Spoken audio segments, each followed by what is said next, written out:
Today we're attempting something a little more complex than I normally would do.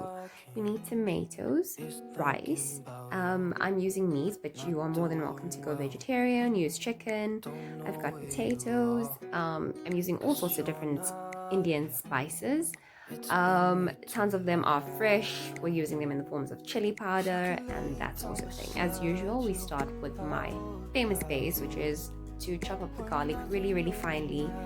We are using a chunk of butter. So depending on how much you're making, basically how I estimate it is to have the butter being, it needs to cover all of your ingredients when you put them in, and that would be your finely chopped garlic, your finely chopped chilies, and your finely chopped onions.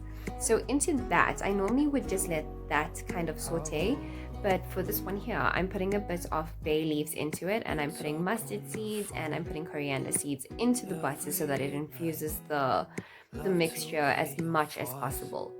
And it's going to take quite a while to cook those ingredients down because you're cooking it on low heat and you're cooking it with loads of butter. So this is kind of my little twist on a biryani. Please do not kill me for saying that badly. But I've grown up with both my mom and my gran making this amazing dish. I have never been a really good cook, and I've never been very good at making traditional food, even though it seems that most of my food turns into a curry anyway. So this is a very quick kind of version.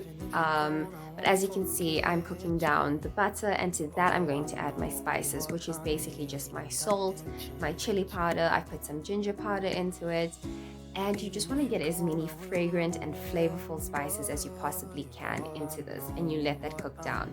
Now, just as a pre-note, what I did in advance, because I wanted to get as much flavor out of the food as possible, I marinated my meat in plain yogurt with a bit of spices, chili powder, meat spice, all of that kind of thing, and I let it sit for about 3 hours just so that it could infuse. I boiled the potatoes separately just so that would be cooked down and it wouldn't take a long time to make in the actual dish.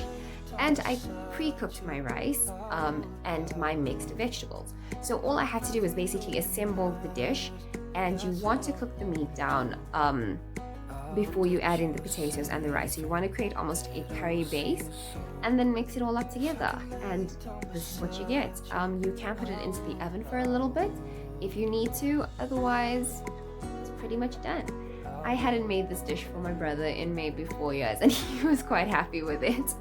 I wish I could have played the sound, but unfortunately the vacuum cleaner was still going.